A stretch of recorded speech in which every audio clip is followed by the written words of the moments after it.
नमस्कार सर्वांना, मी अन्नपूर्णाच्या किचनमध्ये तुमचं सर्वांचं स्वागत आहे। आज आपण इथे खानदेशी पद्धतीने कळण्याची भाकरी आणि वांग्याचं भरीत कसं करायचं ते बघणार आहोत। वांग्याचं भरीत कसं करायचं हे नॉर्मली सर्वांनाच माहीत असतं, परंतु कळण्याची भाकरी काय आहे ते जाणून घेण्यासाठी व्हिडिओ स्किप न करता पूर्णपणे बघत राहा। सर्वात पहिल्यांदा आपण इथे वांग्याचं भरीत कसं करायचं ते बघणार आहोत। इथे मी भरतासाठी एक मोठं वांग घेतलेलं आहे।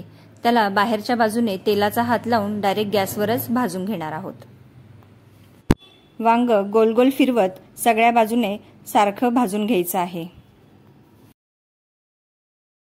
वांग भाजायच्या आधी ह्याचं चाकूने त्याला खाचे पाडून घेतले म्हणजे आतपर्यंत वांग व्यवस्थित शिजतं। तर आता पहिल्यांदा माझे हे चाकूने खाचे मारायचे राहिले होते, त्यामुळे मी हे गॅसवर ठेवल्यानंतर चाकूच्या मदतीने त्याला अशा चिरा पाडून घेतल्या आहेत, म्हणजे आतपर्यंत छान असं आपलं वांग शिजेल। गोल फिरवत फिरवत सगळ्या बाजूनी हे वांग व्यवस्थित भाजून घ्यायचं आहे।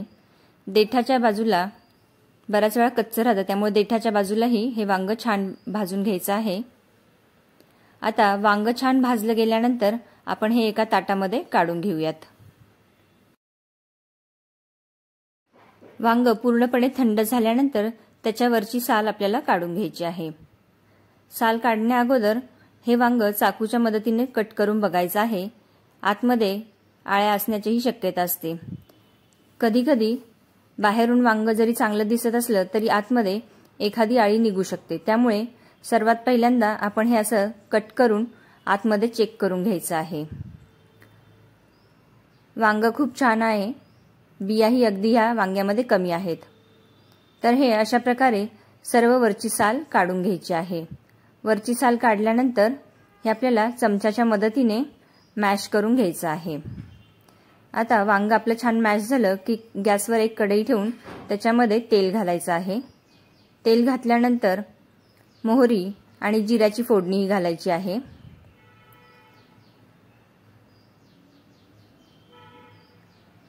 जिरे मोहरी छान तडतडले की एक बारीक कट केलेला कांदाही घालायचा आहे। कांदा छान परतून घ्यायचा आहे। कांदा थोडासा लालसर परतून झाला की त्याच्यामध्ये आपल्याला ठेचलेला लसूणही घालायचा आहे। काही जण ह्याच्यामध्ये मिरचीचा ठेचाही घालतात, ते भरीतही अप्रतिम लागतं, परंतु इथे मी लाल मिरची पावडर वापरूनच हे वांग्याचं भरीत करणार आहे। आता ठेचलेला लसूणही छान लालसर रंगावर परतून घ्यायचा आहे। कांदा आणि लसूण परतून झाल्यानंतर इथे आपल्याला मिरची पावडर आणि हळद घालायची आहे। मिरची पावडर तुम्ही तुमच्या अंदाजानुसार कमी जास्त करू शकता। थोडीशी हळद आणि 2 चमचे लाल मिरची पावडर मी इथे घालून घेतलेली आहे। तेही छान तेलावर परतून घ्यायचं आहे। त्याच्यानंतर मॅश केलेलं वांग आपल्याला इथे घालून घ्यायचं आहे।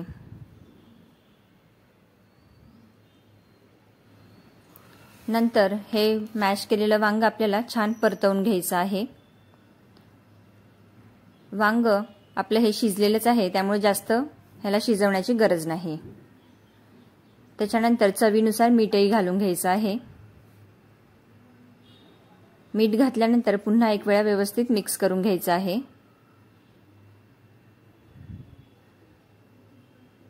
साधारणतः 3 ते 4 मिनिटं आपल्याला हे परतवून घ्यायचं आहे।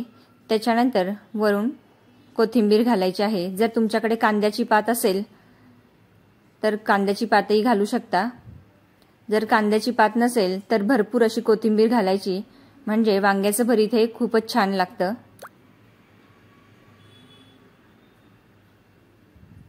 आता इथे आपलं वांग्याचं भरीत तयार आहे। तर आपण कळण्याची भाकरी कशी करायची ते बघूयात। कळण्याची भाकरी म्हणजे नेमकं काय हे मी नंतर तुम्हाला सांगणारच आहे। पहिल्यांदा आपण इथे भाकरी करून घेऊयात। नेहमीच्या भाकरीप्रमाणे ही भाकरी आपल्याला करून घ्यायची आहे। आता कळण्याचं पीठ इथे घेतलेलं आहे परातीमध्ये, आणि त्याच्यामध्ये चिमूट 2 चिमूट असं मीठ घालून घ्यायचं आहे। नेहमीप्रमाणे थोडं थोडं पाणी घालत ही भाकरीचा गोळा आपल्याला मळून घ्यायचा आहे।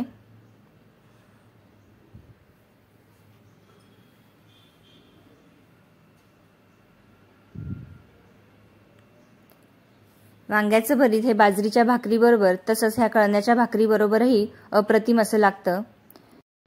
रगडून रगडून पीठ असं छानसं मळून घ्यायचं आहे। हे कळण्याचं पीठ वापरून काही जण पुऱ्याही करतात।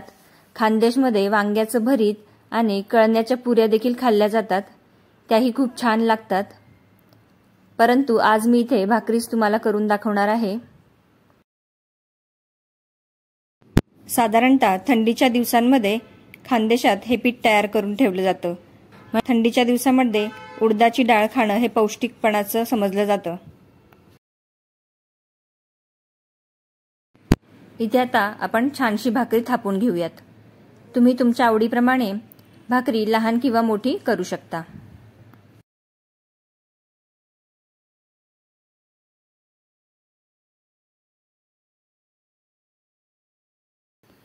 शेंगदाण्याच्या चटणीबरोबर किंवा वांग्याच्या भरताबरोबर ही भाकरी अप्रतिम लागते, तसेच पौष्टिकही आहे।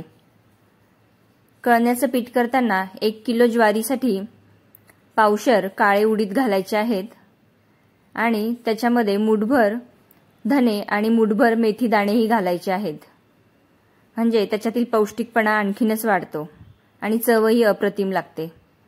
त्यामुळे दळून आणतानाच 1 किलो ज्वारी, पावशर काळे उडीद, मुठभर मेथी दाणे आणि मुठभर धणे हे असं मिक्स करून आपल्याला दळून घ्यायचं आहे। छान मोठी गोलाकार अशी भाकरी थापून झाल्यानंतर तवाही गरम झालेला आहे। ह्या लोखंडी तव्यावर मी ही भाकरी टाकून घेते।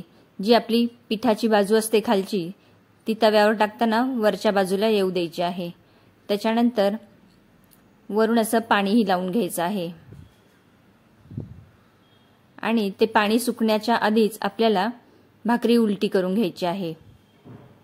वरचं जर पाणी सुकलं तर भाकरीला तडे जाण्याची शक्यता असते, त्यामुळे वरचं पाणी ओलं असतानाच आपल्याला ही भाकरी उलटी करून घ्यायची आहे। उलटण्याच्या मदतीने खालून भाकरी सोडवून घ्यायची आहे आणि उलटी करून घ्यायची आहे। दुसऱ्या बाजूनेही छान भाकरी शेकून झाल्यानंतर साईडलाही आपण व्यवस्थित शेकून घेऊयात। भाकरी गोल गोल फिरवत सगळ्या बाजूनी व्यवस्थित शेकून घ्यायची आहे। आता तवा काढून ही भाकरी डायरेक्ट गॅसवरच आपल्याला शेकून घ्यायची आहे, म्हणजे ती छान फुगेल। अशा प्रकारे उलटण्याच्या मदतीने सर्व बाजूने आपल्याला ही भाकरी व्यवस्थित शिजवून घ्यायची आहे किंवा शेकून घ्यायची आहे।